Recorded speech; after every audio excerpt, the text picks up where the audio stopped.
प्रिय क्रांती मित्र हो, जय भीम, जय अशोक, जय संविधान, जय भारत।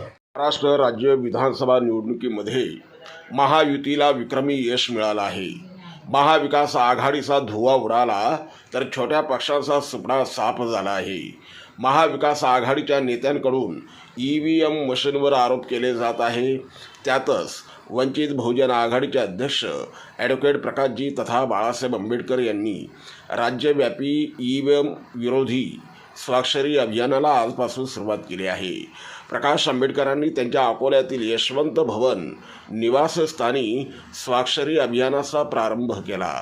3 डिसेंबर ते 16 डिसेंबर दरम्यान राज्यभरात वंचितचे हे स्वाक्षरी अभियान राबवले जाणार आहे। EVM संदर्भात भूमिका घेण्यासाठी काँग्रेसची 10 डिसेंबरपर्यंत वाट पाहणार आहे। त्यानंतर EVMच्या मुद्द्यावर लढा उभारण्यासाठी स्वतःच पुढाकार घेणार आहोत अशी भूमिका प्रकाश आंबेडकरांनी जाहीर केली। तसेच EVMच्या मुद्द्यावर देशव्यापी यात्रा काढण्याची काही गरज नसल्याचं सांगत त्यांनी काँग्रेस नेते राहुल गांधी यांच्या यात्रेला विरोध केला। प्रकाश आंबेडकर म्हणाले की सर्वोच्च न्यायालयाने 3 याचिका फेटाळायला नको होती। याचिका फेटाळणे न्यायाला धरून नाही।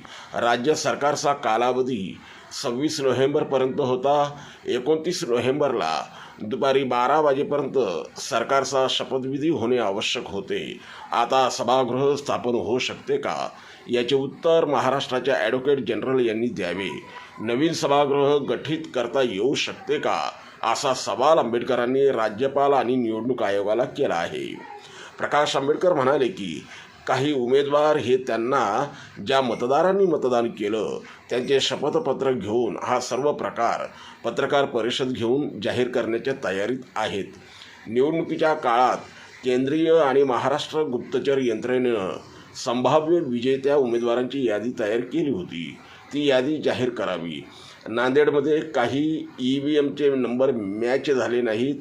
VVPAT मोजण्याची किंमत आणि लागणारा खर्च अधिक असल्यामुळे कोणीही ते करण्यासाठी धजावत नाही। EVM संदर्भात कोणीही सर्वोच्च न्यायालयात जाऊ नये। जे सर्वोच्च न्यायालयात जातील ते भारतीय जनता पक्षाचे दलाल आहेत, याचा जाब निवडणूक आयोगाला विचारा, असेही प्रकाश आंबेडकर यांनी म्हटलं आहे। प्रिय क्रांती मित्र हो, भीम पॅंथर हे आपल्या हक्काच्या यूट्यूब चॅनलला कृपया सबस्क्राईब करून आम्हाला विषमतावादी शक्तींच्या विरोधात लढण्यासाठी बळ द्या, शक्ती द्या, ऊर्जा द्या।